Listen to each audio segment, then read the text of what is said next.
जगन्नाथपुरी में हनुमान जी क्यों बांधे हैं सोने की जंजीरों में? इसके पीछे की कहानी सुन लीजिए। आपको पूरा वीडियो देखिएगा, तब समझ में आएगा। यह कोई साधारण तीर्थ नहीं है, यह जगन्नाथपुरी है। यहाँ भगवान को देखने से पहले खुद को देखना पड़ता है। यहाँ आने से पहले अपने मन, अपने अहंकार और अपने कर्मों का हिसाब देना पड़ता है, क्योंकि कहा जाता है कि जगन्नाथपुरी वो धाम है जहाँ भगवान सब कुछ माफ कर सकते हैं, लेकिन घमंड, दिखावा और अपवित्र मन कभी स्वीकार नहीं करते। यहाँ मत आना अगर तुम सिर्फ फोटो खिंचवाने आए हो। यहाँ मत आना अगर तुम भगवान को परखने आए हो। यहाँ मत आना अगर तुम यह सोचते हो कि मंदिर है तो कुछ नहीं होगा, क्योंकि ये वही धाम है जहाँ देवता भी नियम में बंधे हैं और महाबली हनुमान तक को अपनी शक्ति रोकनी पड़ी थी। कहते हैं, जो बिना बुलाए आया, जो बिना श्रद्धा आया, जो बिना मर्यादा आया, वो खाली हाथ ही नहीं, अशांत मन लेकर लौटता है।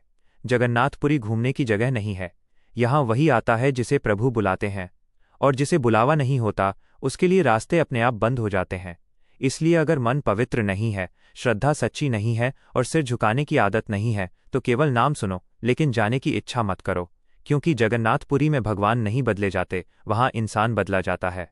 जगन्नाथपुरी की रहस्यमयी कहानियाँ। उड़ीसा की पवित्र धरती पर समुद्र के किनारे बसी हुई जगन्नाथपुरी केवल एक नगर नहीं है, ये स्वयं में एक जीवित परंपरा है, एक ऐसा धाम जहाँ ईश्वर भी नियमों में बंधकर लीला करते हैं। कहते हैं इस नगरी की हर सांस में जय जगन्नाथ बसता है। यहाँ का मंदिर, यहाँ का महाप्रसाद, यहाँ की रथ यात्रा और यहाँ की मर्यादा पूरे ब्रह्मांड में अद्वितीय है। इसी पावन धाम से जुड़ी है वो रहस्यमयी और भावपूर्ण कथा, जिसमें बताया जाता है कि क्यों महाबली हनुमान स्वयं सोने की जंजीर में बंधे और कैसे ये बंधन दंड नहीं बल्कि भक्ति और सेवा का सर्वोच्च उदाहरण बना। कथा उस समय की है जब धरती पर धर्म और अधर्म के बीच सूक्ष्म संघर्ष चल रहा था। हनुमान जी, जो श्रीराम के अनन्य भक्त थे, जिनकी भक्ति में शक्ति थी और शक्ति में विनय, एक दिन मन ही मन विचार करने लगे कि आजकल चारों दिशाओं में भगवान जगन्नाथ की महिमा का गुणगान हो रहा है। लोग कहते हैं कि वे स्वयं श्री कृष्ण हैं, स्वयं विष्णु हैं, स्वयं ब्रह्म हैं। हनुमान जी के मन में एक भाव उठा कि यदि ये प्रभु सत्य में सर्वस्व हैं तो मुझे स्वयं जाकर उनके दर्शन करने चाहिए। यदि वे मेरे आराध्य श्रीराम से अभिन्न हैं तो मेरा मस्तक स्वतः उनके चरणों में झुक जाएगा। इसी भाव के साथ हनुमान जी आकाश मार्ग से नीलांचल की ओर चले।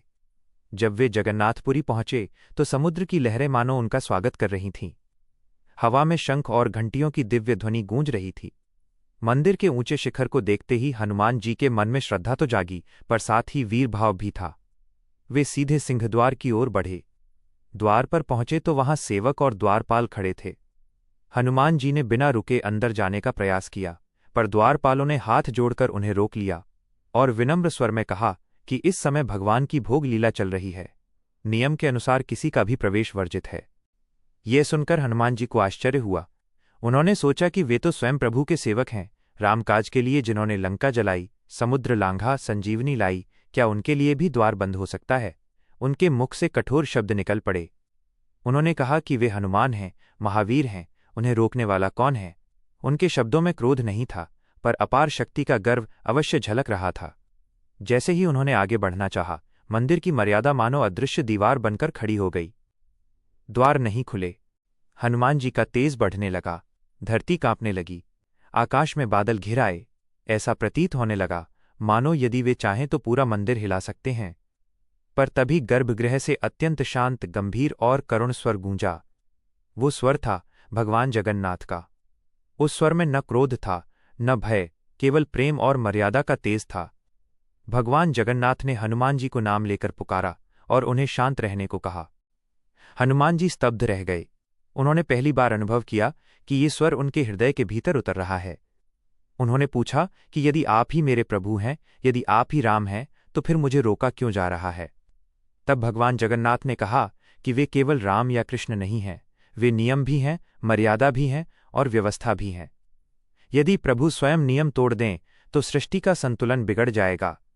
यहाँ कोई भी शक्ति नियम से ऊपर नहीं है, चाहे वो स्वयं हनुमान ही क्यों न हो। ये शब्द हनुमान जी के हृदय में तीर की तरह लगे। उन्हें अपने भीतर का अहंकार दिखने लगा। उन्हें अनुभव हुआ कि भक्ति यदि विनय से खाली हो जाए तो वो भी बंधन बन जाती है। हनुमान जी का मस्तक झुक गया, उनकी आंखों से अश्रुधारा बहने लगी। उन्होंने हाथ जोड़कर कहा कि यदि उनकी शक्ति से इस धाम की मर्यादा को आंच आती है तो वे स्वयं को बांधने को तैयार हैं। उन्होंने कहा कि प्रभु, उन्हें दंड नहीं चाहिए, केवल सेवा चाहिए। तभी एक अद्भुत चमत्कार हुआ। कहा जाता है कि गर्भगृह से एक दिव्य स्वर्ण जंजीर प्रकट हुई। यह कोई साधारण जंजीर नहीं थी। ये प्रभु की आज्ञा, मर्यादा और करुणा का प्रतीक थी। हनुमान जी ने स्वयं आगे बढ़कर उस जंजीर को अपने शरीर पर धारण कर लिया। ये बंधन बाहरी था, पर भीतर से वे पहले से अधिक मुक्त हो गए। भगवान जगन्नाथ ने उन्हें आशीर्वाद देते हुए कहा कि यह बंधन उन्हें रोकने के लिए नहीं, बल्कि इस धाम की रक्षा और सेवा के लिए है। कहा जाता है कि तभी से हनुमान जी जगन्नाथपुरी के सिंहद्वार के रक्षक बने। वे भीतर नहीं जाते, पर उनकी दृष्टि, उनकी शक्ति और उनकी भक्ति पूरे मंदिर की रक्षा करती है। ये कथा ये सिखाती है कि सच्चा बल वही है जो स्वयं को बांध सके, सच्ची भक्ति वही है जो मर्यादा को स्वीकार करे, और सच्चा भक्त वही है जो अपने अहंकार को प्रभु के चरणों में समर्पित कर दे। आज भी जब कोई भक्त जगन्नाथपुरी पहुंचता है तो वो सबसे पहले सिंहद्वार पर हनुमान जी को प्रणाम करता है। ये प्रणाम केवल एक मूर्ति को नहीं, बल्कि उस त्याग, विनय और सेवा भावना को होता है जिसने हनुमान जी को और भी महान बना दिया। यह कथा हमें बताती है कि प्रभु के दरबार में ऊंच नीच नहीं होती, वहां केवल समर्पण चलता है। जो स्वयं को बांध लेता है वही वास्तव में मुक्त हो जाता है, और जो नियमों का सम्मान करता है वही प्रभु की सच्ची कृपा पाता है। अगर आपको ऐसी कहानियां पसंद हैं जो सिर्फ सुनाई नहीं जाती, दिल के अंदर उतर जाती हैं, अगर आपको ऐसे रहस्य पसंद हैं जो डराते नहीं, सोचने पर मजबूर कर देते हैं, अगर आप भगवान को सिर्फ पूजा में नहीं, जीवन के सच में महसूस करना चाहते हैं, तो इस चैनल को अभी छोड़कर मत जाना। ये कोई आम चैनल नहीं है। यहाँ कहानी है, यहाँ सच्ची भक्ति है, यहाँ अहंकार तोड़ने वाली बातें हैं।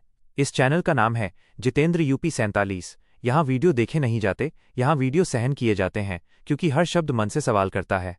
अगर सच सुनने की हिम्मत है, अगर भगवान को जानने की चाह है, अगर भीड़ से अलग सोच रखते हो, तो अभी सब्सक्राइब करो जितेंद्र यूपी 47। और हाँ, यहाँ नोटिफिकेशन बंद मत रखना, क्योंकि अगली कहानी आपको बदल सकती है।